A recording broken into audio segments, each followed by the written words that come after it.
بسم الله الرحمن الرحيم. أعزائي طلبة وطالبات الصف الثالث التجاري، شعبة الشؤون القانونية، مادة اللوائح المالية والإدارية. أول درس معانا النهاردة وهو القرارات الإدارية. تعريف القرار الإداري أو تعريف القرارات الإدارية هو إفصاح جهة الإدارة المختصة عن إرادتها الملزمة بما لها من سلطة عامة بمقتضى القوانين واللوائح بقصد إحداث أثر قانوني معين.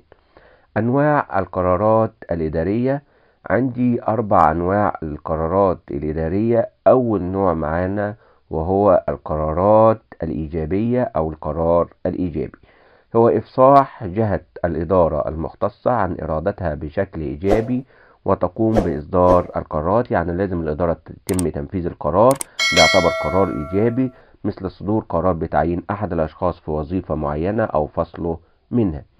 النوع الثاني وهو القرارات السلبية. القرارات السلبية هو رفض وامتناع جهة الإدارة عن اتخاذ القرار الواجب اتخاذه. يعني هنا الإدارة امتنعت عن تنفيذ القرار، مثل الامتناع عن تنفيذ القرار بتعيين أحد الأشخاص في وظيفة معينة. النوع الثالث وهي القرارات الفردية. القرارات الفردية هي تخاطب شخص معين أو أشخاص معينين بذاتهم أو تتعلق بحالة معينة. يعني هنا بخاطب شخص معين بذاته، مثل القرار الصادر بتعيين شخص في وظيفة معينة. أما النوع الرابع وهي القرارات التنظيمية أو القرارات اللائحية، وهي القرارات التي تخاطب أشخاص محددين بأوصافهم لا بذواتهم، وتتضمن قواعد عامة ومجردة ولا تتعلق بحالة معينة، مثل إغلاق المحلات المقلقة للراحة والسكينة، فهنا بخاطب بالمحلات المقلقة للراحة فقط. أنواع القرارات التنظيمية أو اللائحية: عندي 5 أنواع للقرارات التنظيمية. أول نوع معانا وهو اللوائح التنفيذية، وهي تتضمن الأحكام اللازمة لتنفيذ القوانين أو لتنفيذ القانون داخل الدولة.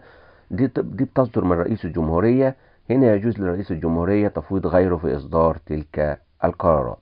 النوع الثاني اللي معانا من اللوائح وهو اللوائح التنظيمية، هي اللوائح التي تصدر أيضا من رئيس الجمهورية لإنشاء وتنظيم المرافق العامة داخل الدولة.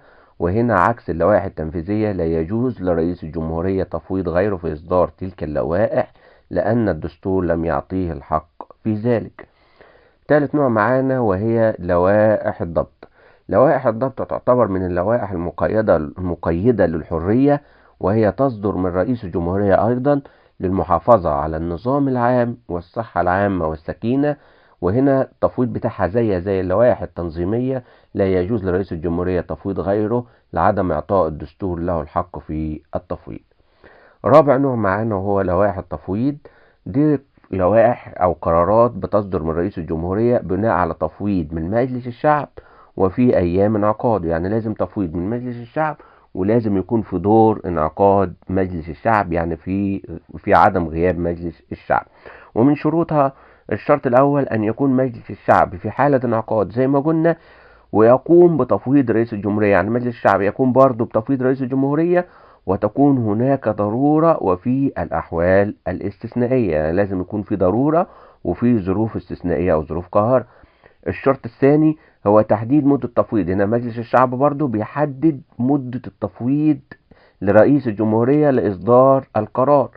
الشرط الثالث أن يصدر التفويض بأغلبية ثلثي أعضاء مجلس الشعب. يعني لازم 3/4 أعضاء مجلس الشعب يوافقوا إن هم يفوضوا رئيس الجمهورية.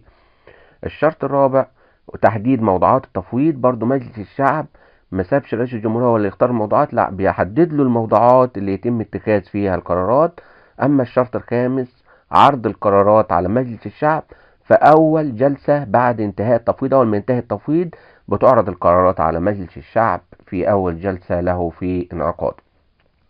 خامس حاجة لوائح الضرورة، هي القرارات التي تصدر من رئيس الجمهورية في غيبة مجلس الشعب، يعني في غياب مجلس الشعب وفيها الظروف الاستثنائية. هنا عكس لوائح الضرورة، ان غياب مجلس الشعب وفي ظروف استثنائية. طب في ضوابط للوائح الضرورة طبعا او شروطها. اول شرط أو أول ضابط لوائح الضرورة، وهو لا يصدر رئيس الجمهورية إلا في حالة غياب مجلس الشعب، يعني لازم مجلس الشعب يكون في حالة غياب تام. الشرط الثاني، لابد أن تكون ضرورة لا تحتمل التأخير، يعني لازم يكون في ظروف أو حالة ضرورية لا تحتمل تأخير القرار. الشرط الثالث، تعرض القرارات على مجلس الشعب خلال 15 يوم من تاريخ صدورها، يعني لازم تعرض القرارات على مجلس الشعب خلال 15 يوم من تاريخ صدورها في جلسة انعقاد مجلس الشعب.